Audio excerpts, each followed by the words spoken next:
ನಮಸ್ಕಾರ ವೀಕ್ಷಕರೇ, ತಮಗೆಲ್ಲರಿಗೂ ನಮ್ಮ YouTube channel TGS the golden ಶೋಗೆ ಸ್ವಾಗತ. ಇವತ್ತು ನಾವು ಬೆಂಗಳೂರು ಸೆಂಟ್ರಲ್ ಕಾನ್ಸ್ಟಿಟ್ಯೂನ್ಸಿ ಬಗ್ಗೆ ಒಂದು ಸಣ್ಣ ವಿಮರ್ಶೆ ಮಾಡೋಣ. ನಾವು ಈ ನಡುವೆ ಕರ್ನಾಟಕದಲ್ಲಿ ಫಸ್ಟ್ ಫೇಸಲ್ಲಿ ಇಲೆಕ್ಷನ್ಗೆ ಹೋಗುವಂಥ 14 ಕಾನ್ಸ್ಟಿಟ್ಯೂನ್ಸಿ ಬಗ್ಗೆ ವಿಶ್ಲೇಷಣೆ ಮತ್ತು ನಮ್ಮದೇ ಒಂದು ವಿನ್ನಿಂಗ್ ಪ್ರಾಬಬಿಲಿಟಿ ಇದೆಲ್ಲ ನಿಮಗೆ ಕೊಡ್ತಾ ಬಂದಿದ್ದೇವೆ. ಇವತ್ತು ಕೊನೆಯದಾಗಿ ಬೆಂಗಳೂರು ಸೆಂಟ್ರಲ್ 14ನೇ ಕಾನ್ಸ್ಟಿಟ್ಯೂನ್ಸಿ ಬೆಂಗಳೂರು ಸೆಂಟ್ರಲ್ ಕಾನ್ಸ್ಟಿಟ್ಯೂನ್ಸಿ ಬಗ್ಗೆ ಒಂದು ಸಣ್ಣ ವಿಶ್ಲೇಷಣೆ ತಗೊಳ್ಳೋಣ. ನೋಡಿ, ಇಲ್ಲಿ ಕಂಟೆಸ್ಟ್ ಮಾಡುವವರು ಬೆಂಗಳೂರು ಈ ಸಲ 2024 ಇಲೆಕ್ಷನಲ್ಲಿ ಕಂಟೆಸ್ಟ್ ಮಾಡುವವರು PC ಮೋಹನ್ ಫ್ರಾಮ್ BJP ಮತ್ತು ಮನ್ಸೂರ್ ಅಲಿ ಖಾನ್ ಫ್ರಾಮ್ ಕಾಂಗ್ರೆಸ್. BJP ಅಂದರೆ NDA, ಕಾಂಗ್ರೆಸ್ ಅಂದರೆ ಇಂಡಿಯಾ ಅಲಯನ್ಸ್. ಇವರು ಈ ಸಲ ಕಂಟೆಸ್ಟ್ ಮಾಡ್ತಾರೆ. ಈ ಕಾನ್ಸ್ಟಿಟ್ಯೂನ್ಸಿ ಬಗ್ಗೆ ಹೇಳೋದಾದರೆ ಇದು 2009ನಲ್ಲಿ 9ನಿಂದ ಕಾನ್ಸ್ಟಿಟ್ಯೂನ್ಸಿ ಇದೆ. 9ನಲ್ಲಿ ಫಾರ್ಮ್ ಆದ ಕಾನ್ಸ್ಟಿಟ್ಯೂನ್ಸಿ 2009ನಿಂದಲೂ ಕಂಟಿನ್ಯೂಸ್ ಆಗಿ PC ಮೋಹನ್ ವಿನ್ ಆಗ್ತಾ ಬರ್ತಾರೆ. 2009, 2014, 2019 ನಾವು ಒನ್ಸ್ ಅಗೇನ್ 4ನೇ ಟೈಮಲ್ಲಿ ಅವರು ಕಂಟೆಸ್ಟ್ ಮಾಡ್ತಾ ಇದ್ದಾರೆ. ಇದು ಫೇರ್ಲಿ ಒಂದು ಮೀಡಿಯಮ್ ಸೈಜ್ ಕಾನ್ಸ್ಟಿಟ್ಯೂನ್ಸಿ. ಇದರಲ್ಲಿ 8 ವಿಧಾನಸಭಾ ಕ್ಷೇತ್ರಗಳಿವೆ. ಅವುಗಳು ಯಾವುವೆಂದರೆ ಶಿವಾಜಿನಗರ್, ಸರ್ವಜ್ಞನಗರ್, CV ರಾಮನ್ ನಗರ್, ಶಾಂತಿನಗರ್, ಗಾಂಧಿನಗರ್, ರಾಜಾಜಿನಗರ್, ಚಾಮರಾಜಪೇಟೆ ಮತ್ತು ಮಹದೇವಪುರ. ಈ ಕಾನ್ಸ್ಟಿಟ್ಯೂನ್ಸಿ 2009ನಿಂದನೂ PC ಮೋಹನ್ನೇ ಕಂಟೆಸ್ಟ್ ಮಾಡ್ತಾ ಇದ್ದಾರೆ, ವಿನ್ ಆಗ್ತಾನೂ ಇದ್ದಾರೆ. 2019ನಲ್ಲಿ PC ಮೋಹನ್ಗೆ ಅಗೇನ್ಸ್ಟ್ ಆಗಿ ಕಾಂಗ್ರೆಸ್ಸಿಂದ ರಿಜ್ವಾನ್ ಅರ್ಷದ್ ಕಂಟೆಸ್ಟ್ ಮಾಡಿದರು, ಸೋತರು. 2014ನಲ್ಲಿ ಕೂಡ PC ಮೋಹನ್ಗೆ ಅಗೇನ್ಸ್ಟ್ ಆಗಿ ರಿಜ್ವಾನ್ ಅರ್ಷದ್ ಕಾಂಗ್ರೆಸ್ಸಿಂದ ಕಂಟೆಸ್ಟ್ ಮಾಡಿದರು, ಸೋತರು. ನೋಡಿ, 2019ನಲ್ಲಿ PC ಮೋಹನ್ ಅವರು 6,03,000 ವೋಟ್ ತಗೊಂಡು ವಿನ್ ಆದರು. ಅವರ ಸಮೀಪದ ಪ್ರತಿಸ್ಪರ್ಧಿ ರಿಜ್ವಾನ್ ಅರ್ಷದ್ 5,32,000 ವೋಟ್ ತಗೊಂಡು ವಿನ್ ಆದರು. ಈ ಕಾನ್ಸ್ಟಿಟ್ಯೂನ್ಸಿ ಮೀಡಿಯಮ್ ಸೈಜ್ ಅಂತ ಹೇಳಿದ್ದೆ. ಇಲ್ಲಿ total voters approximately 24 lakh voters ಇದ್ದಾರೆ. 24ರಲ್ಲಿ 11,26,000 ಮೇಲ್ ಅಂದರೆ ಗಂಡಸರು, 11,26 ಮತ್ತು 12,75 ಫೀಮೇಲ್ ಅಂದರೆ ಇಲ್ಲಿ ಫೀಮೇಲ್ ಲೆಕ್ಕ ಜಾಸ್ತಿ ಇದೆ. ಈ ಕಾನ್ಸ್ಟಿಟ್ಯೂನ್ಸಿಯಲ್ಲಿ ಒಕ್ಕಲಿಗ, ಲಿಂಗಾಯತ್, SC/ST ಜೊತೆಗೆ ಸಾಕಷ್ಟು ಮುಸ್ಲಿಂ ಡಾಮಿನೇಷನ್ ಇದೆ. ಆದ್ದರಿಂದ ಇಲ್ಲಿ ಮುಸ್ಲಿಂ ಕ್ಯಾಂಡಿಡೇಟನ್ನು ನಮ್ಮ ಕಾಂಗ್ರೆಸ್ನವರು ಫೀಲ್ಡ್ ಮಾಡಿದ್ದಾರೆ. 2009ನಿಂದನೂ ಮಾಡ್ತಾನೇ ಇದ್ದಾರೆ. ಇವರು PC ಮೋಹನ್ ಮತ್ತು ಮನ್ಸೂರ್ ಅಲಿ ಖಾನ್ ಇವ್ರ ಬಗ್ಗೆ ನಾವು ಮಾತಾಡೋದಾದರೆ, PC ಮೋಹನ್ ಇವರು ಪ್ಲಸ್ ಪಾಯಿಂಟ್ ಏನಂದರೆ, ಒಂದನೇದಾಗಿ ಇವರಿಗೆ ಸಾಕಷ್ಟು ಎಕ್ಸ್ಪೀರಿಯನ್ಸ್ ಇದೆ. ಈ ಕ್ಷೇತ್ರದಲ್ಲಿ 3 ಸಲ ವಿನ್ ಆಗಿ ಅಂದರೆ ಆಲ್ಮೋಸ್ಟ್ 15 ವರ್ಷದಿಂದ ಪ್ರತಿಯೊಂದು ಕಾಂಟ್ಯಾಕ್ಟ್ಸು, ಪ್ರತಿಯೊಂದು ಕಾರ್ಯಕರ್ತರು ಚೆನ್ನಾಗಿ ಇಟ್ಕೊಂಡಿದ್ದಾರೆ. ಪ್ಲಸ್ ಇವರು BJPಯ ಸ್ಟಾಲ್ವರ್ಡ್ಸ್ ಅಂತ ಹೇಳ್ತಾರೆ. ಇದು ಅವ್ರ ಪ್ಲಸ್ ಪಾಯಿಂಟ್ ಆಗಿದೆ. ಮತ್ತು ಈ ಕಾನ್ಸ್ಟಿಟ್ಯೂನ್ಸಿ ಕೂಡ BJPಯ ಸ್ಟ್ರಾಂಗ್ ಹೋಲ್ಡ್. ಅದರ ಕಾನ್ಸ್ಟಿಟ್ಯೂನ್ಸಿ ಸ್ಟಾರ್ಟ್ ಆದ ದಿವಸದಿಂದ ಇಲ್ಲಿವರೆಗೂ BJP MPನೇ ಇರ್ತಾರೆ.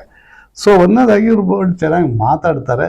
ಪ್ಲಸ್ ಮೋದಿ ಹವಾ ಇಡೀ ಕಾನ್ಸ್ಟಿಟ್ಯೂನ್ಸಿಯಲ್ಲಿದೆ. ಜಸ್ಟ್ ಲೈಕ್ ಹೋಲ್ ಆಫ್ ಕರ್ನಾಟಕದಲ್ಲಿದ್ದಂಗೆ ಮೋದಿ ಹವಾ ಮತ್ತು BJP ಹವಾ ಇದೆ. ಮತ್ತು ಲಾಸ್ಟ್ 15 ವರ್ಷದಲ್ಲಿ ಇವರು ಸಾಕಷ್ಟು ಜನಪರವಾದ ಕೆಲಸಗಳನ್ನು ಮಾಡಿದ್ದಾರೆ. ಸೊ ಜನರಿಗೆ ಹತ್ತಿರ ಆಗಿದ್ದಾರೆ.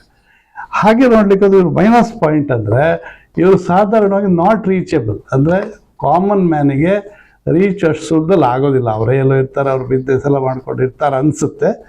ಮತ್ತು ಇಲ್ಲಿ ಒಂದು ಗಮನಿಸಬೇಕಾದ ಅಂಶ ಅಂದರೆ, ಮೋಸ್ಟ್ಲಿ 15 ವರ್ಷ ಇವರು ಕಂಟಿನ್ಯೂಸ್ ಆಗಿ MP ಆಗಿ ಇದ್ದಿದ್ದರಿಂದ there may be some anti incumbency ಇವರಿಗೆ ಎಫೆಕ್ಟ್ ಆದರೂ ಆಗಬಹುದು, ಹೇಳಲಿಕ್ಕಾಗೋದಿಲ್ಲ. ಆದರೆ ನಮ್ಮ ವಿಮರ್ಶೆ ನಾವು ಮತ್ತೆ ಹೇಳ್ತೇವೆ, ಅವರ ವಿನ್ನಿಂಗ್ ಪ್ರಾಬಬಿಲಿಟಿಯಲ್ಲಿ ಹೇಳ್ತೇವೆ.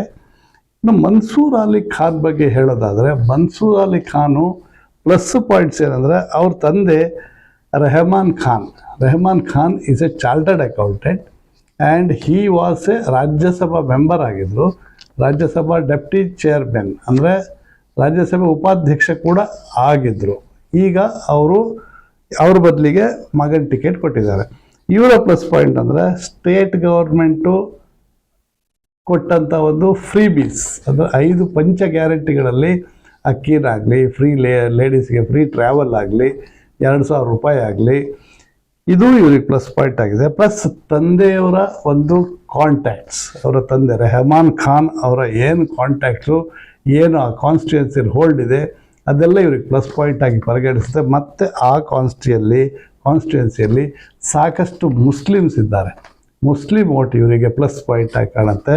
ಮತ್ತು ಅಲ್ಲಿ ಕೆಲಸ ಮಾಡಲಿಕ್ಕೆ 5 ಕಾಂಗ್ರೆಸ್ MLAs ಇದ್ದಾರೆ ಆ ಕಾನ್ಸ್ಟಿಟ್ಯೂನ್ಸಿಯಲ್ಲಿ. ಪ್ಲಸ್ ಬೆಂಗಳೂರು ಆದ್ದರಿಂದ ಮಿನಿಸ್ಟರ್ಸ್ಗಳು ಕೂಡ ಇವರಿಗೋಸ್ಕರ ಕ್ಯಾನ್ವಾಸ್ ಮಾಡ್ತಾ ಇದ್ದಾರೆ. ಹಾಗೆ ನೋಡ್ಲಿಕ್ಕೆ ಹೋದರೆ ಇವ್ರದ್ದು ಮೈನಸ್ ಪಾಯಿಂಟ್ ಏನು, ಇವರಿಗೆ ಲೆಸ್ ಆಗಿ ಎಫೆಕ್ಟ್, ನೆಗೆಟಿವ್ ಆಗಿ ಎಫೆಕ್ಟ್ ಆಗೋದಾದರೆ, ಒಂದನೇದಾಗಿ he is new to election politics. ಇವರು ಹೊಸಬ್ರು, ಫಸ್ಟ್ ಟೈಮ್ ಕಂಟೆಸ್ಟ್ ಮಾಡ್ತಾರೆ, ನ್ಯೂ ಫೇಸ್. ಕಾನ್ಸ್ಟಿಟ್ಯೂನ್ಸಿ ಕೂಡ ಅಷ್ಟೊಂದು ಪರಿಚಿತರಲ್ಲ, ತಂದೆ ಮಗ ಅನ್ನೋದು ಬಿಟ್ಟರೆ ಇವರು ಆರ್ ಹಿಸ್ ಓನ್ ಅಂತ ಪರಿಚಿತರೇನು ಅಲ್ಲ. ಅಂತ ಜನಪರ ಕೆಲಸ ಮಾಡಲಿಲ್ಲ, ಮಾಡೋಕ್ಕವ್ರಿಗೆ ಒಕೇಶನು ಸಿಕ್ಕಿರಲಿಲ್ಲ. ಇನ್ನೊಂದು, ಈ ಕಾನ್ಸ್ಟಿಟ್ಯೂನ್ಸಿ ಇವೊಂದು there is a sufficient Muslim ಇದ್ರೂ ಈ constituency strong BJP constituency. PC Mohan ಅವರು 15 ವರ್ಷದಿಂದ ಆ ಡೆವಲಪ್ಮೆಂಟು ತಂದಿಟ್ಟಿದ್ದಾರೆ. ಮತ್ತು ಮೋದಿ ಹವಾ, BJP ಹವಾ, RSS ಇವರಿಗೆ ಮೈನಸ್ ಆಗಿ ಪರಿಗಣಿಸ್ಬೋದು. ಇಷ್ಟೆಲ್ಲ ಆದಮೇಲೆ ನಾವು ನಮ್ಮದೇ ಆದ ಒಂದು ಕಾಂಟ್ಯಾಕ್ಟ್ ಆಗಲಿ, ಕಾನ್ಸ್ಟಿಟ್ಯೂನ್ಸಿಯಲ್ಲಿ ಓಡಾಡಿ ಆಗಲಿ, ನಾವೇ ಗ್ಯಾದರ್ ಮಾಡಿದ ಒಂದು ವಿನ್ನಿಂಗ್ ಪ್ರೊಬೆಬಿಲಿಟಿ ಆದರೆ ನಾವು PC ಮೋಹನ್ ಮತ್ತು ಮನ್ಸೂರ್ ಅಲಿ ಖಾನ್ ಅವರಿಗೆ ವಿನ್ನಿಂಗ್ ಪ್ರೊಬೆಬಿಲಿಟಿ 55-45% ಕೊಡ್ತೇವೆ. ಅಂದರೆ BJP ಅಥವಾ NDAಗೆ 55% ವಿನ್ನಿಂಗ್ ಪ್ರೊಬೆಬಿಲಿಟಿ ಇದೆ. ಕಾಂಗ್ರೆಸ್ ಅಥವಾ ಇಂಡಿ ಅಲಯನ್ಸಿಗೆ 45% ವಿನ್ನಿಂಗ್ ಪ್ರೊಬೆಬಿಲಿಟಿ ಇದೆ. ಇದು ನಮ್ಮ ಬೆಂಗಳೂರು ಸೆಂಟ್ರಲ್ ಬಗ್ಗೆ ವಿಮರ್ಶೆ ಆಗಿತ್ತು. ನೋಡಿರಲ್ಲ ವೀಕ್ಷಕರೇ, ಇದು ನಮ್ಮ ಬೆಂಗಳೂರು ಸೆಂಟ್ರಲ್ ಕಾನ್ಸ್ಟಿಟ್ಯೂನ್ಸಿಯ ವಿಮರ್ಶೆ ಆಗಿತ್ತು. ದಯವಿಟ್ಟು ನಮ್ಮ ವಿಡಿಯೋಗಳನ್ನು ನೋಡಿ, ಪೂರ್ತಿ ನೋಡಿ, ಲೈಕ್ ಮಾಡಿ, ಶೇರ್ ಮಾಡಿ. ದಯವಿಟ್ಟು ನಮ್ಮ ಚಾನಲನ್ನು ಸಬ್ಸ್ಕ್ರೈಬ್ ಮಾಡಿ. ನಮಸ್ಕಾರ.